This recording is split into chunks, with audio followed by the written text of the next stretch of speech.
Hello student, today I have brought a video on the topic Kepler's law of planetary motion. Last video we discussed about universal law of gravitation. This law was given by Newton, but universal law of gravitation is based on the Kepler's law of planetary motion. Kepler was the first who discovered the three laws that govern the motion of planets around the sun. We will discuss about in this video.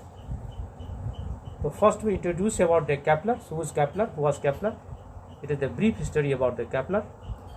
He was a German astronomer and mathematician. Kepler's law of planetary motion is the mathematical equation. Is the mathematical equation of showing the orbit of the planet. He gathers many facts that support the Copernican theory. Kepler invented many things, discovered many things about the motion of the planet, and the concept that given by the Copernicus, he support this theory. Johannes Kepler was a German mathematician and astronomer who discovered that the Earth and the planet travel about the sun in elliptical orbit. In next slide we discuss about what is ellipse and what is elliptical orbit. But he was the first astronomer who considered that the orbit of the planets are not circular. It is the ellipticals. That we'll discuss in the next slide. He gave three fundamental laws of planetary motion. And this fundamental law given by the Kepler governs the motion of the planet around the sun, and one of the third law that is taken by Newton to formulate his universal law of gravitation. Now I am going to discuss about first what is the elliptical orbit. Ellipse is a closed oval curve, and the distance of any point inside is from the two fixed point is always constant. Here is a closed curve, that oval shaped closed curve, and there are two fixed points inside interior of the ellipse, that is F and G. These are considered to the foci of the ellipse. A circle has one center, one focus, that is called center, but ellipse has two focus that called F1 and F2. These are the two foci. These are the two focus. Now, if you take a point on the ellipse, the distance of point from F and from G is always remain constant. Here, if you take another point, suppose that P1 here, another point P1, suppose another point Q here, and is join the Q to the point F and Q to the point G. These are the F and G are the two fixed points, that's called foci of the ellipse. The distance of QF plus QG is always equal to the distance of FP, that is FP and PG. It is always constant. That is the characteristic, that is the properties of ellipse. Now, Copernicus told that the revolution orbit of the planet are not circular, exactly circular. It is the elliptical path, and the sun is considered at one of situated at one of the focus of the ellipse.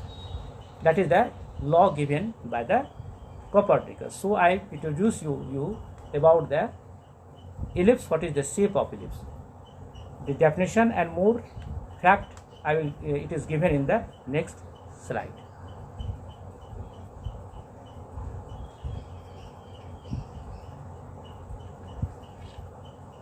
Now, the definition of ellipse is that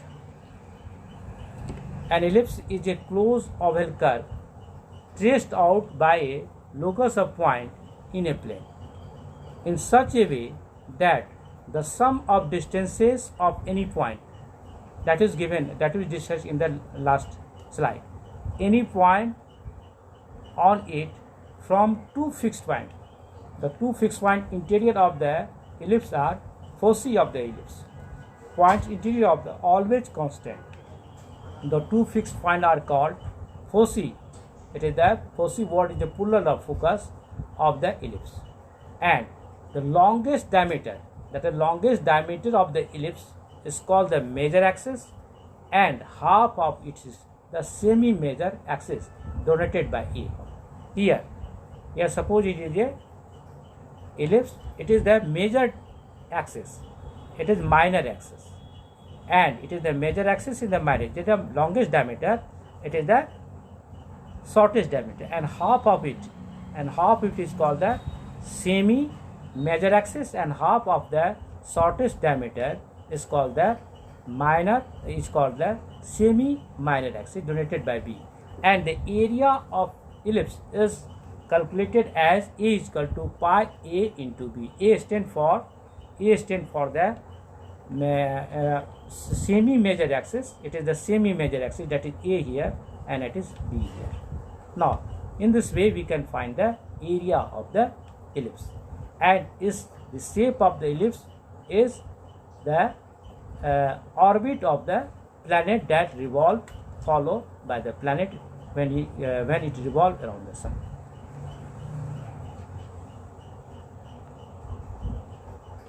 Next, Kepler's first law. Kepler's first law states that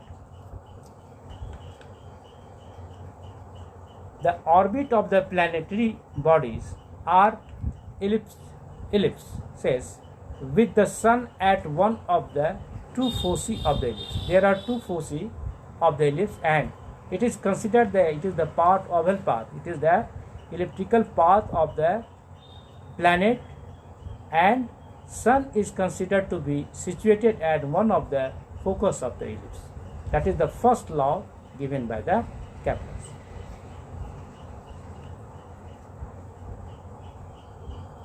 Here given here, it is the major axis. It is the major axis. Look here. It is the major axis, and it is the minor axis. And at one focus, sun is located, and planets is revolving around this path that is called the elliptical path. Now, next video we discuss about the second law of planetary motion. Now, here, a line joining a planet to the sun. Suppose it is a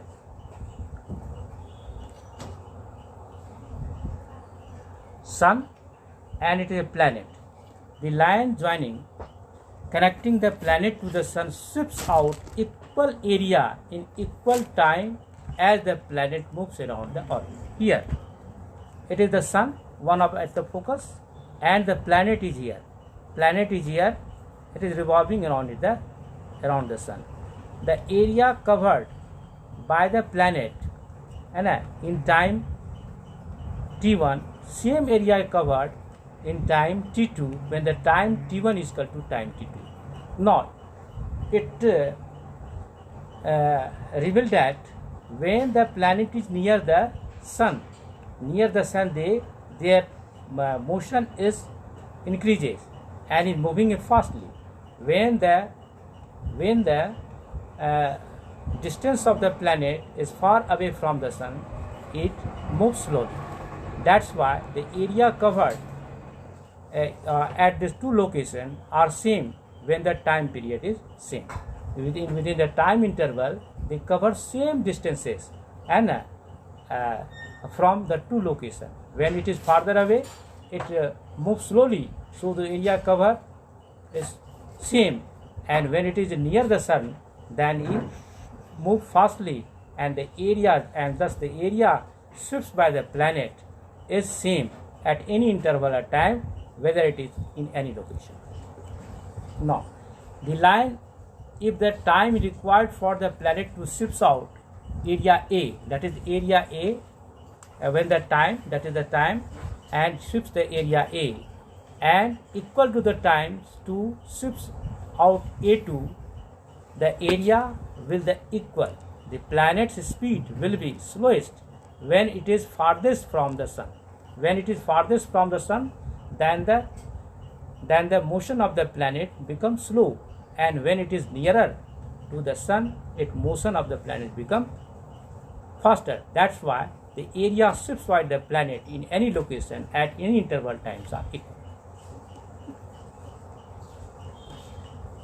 Now, third law is that is very important law, and this law is taken by Newton, and he formulated the third universal law of gravitation. This law is taken by the Newton, and this law is given by first the Copernicus, like that. It is called the square of planet's period, the time covering the distance. The square of planet's period, that means a time taken to complete one radiation, that is called period, is proportional to the cube of its mean distances from the sun. The mean distance is the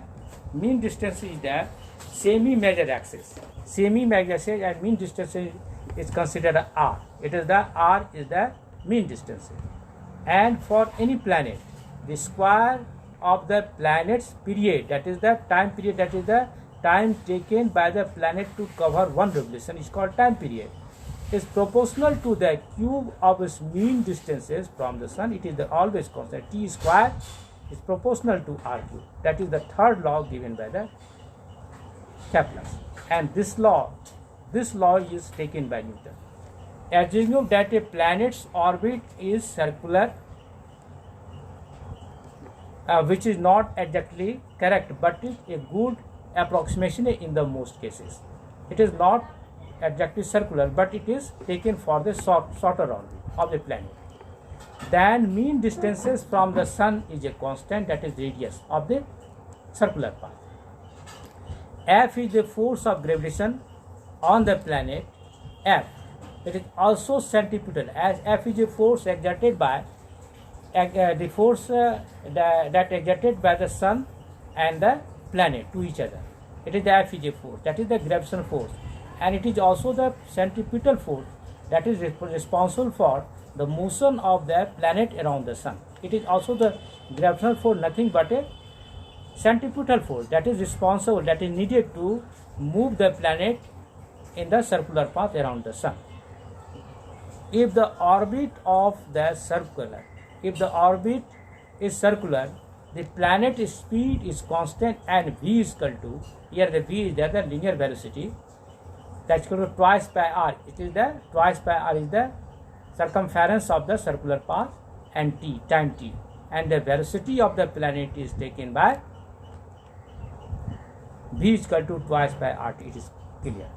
Now, this another thing is that the force of centripetal force acting on the planet, that is the force which is equal to mv square by r. Thus, in this uniform circular motion, we have studied that centripetal force is equal to mv square. V is the velocity of the planet, r is the distance of the planet, from the center of the circular path. So mv square, it is the centripetal force, and it is m by r square is the gravitational force. Both the forces must be equal. Then, if you put the value of v here, we get m into here v is equal to twice by r by t square by r. Now, cancelling m and simplify. If you cancelling m and simplify, we get here gm r square is equal to 4 pi square r by t. Rearranging t square, we get t square is equal to 4 pi square gm r cube. Here 4 pi square is also constant, g is also gravitational constant, m is the mass of the planet as the sun. It is constant. Now all these are constant. Then we gm r as constant. So here T square proportional to R cube. By this expression, in this third law, it is the gravitational force exerted by the sun, and here m is the mass of the sun, m is the mass of the planet, r is the distance between the planet and sun. It is that given by the gravitational law, and mv square is the centripetal force acting on the planet.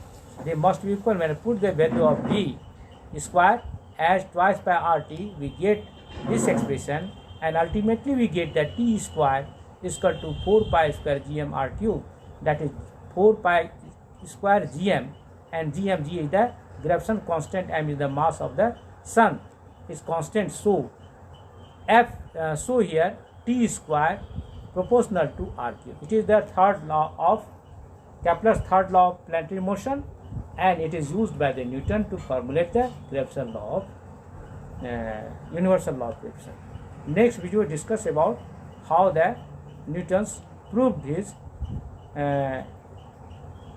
inverse square law. This law is taken by Newton. We will discuss about it. Okay, thank you.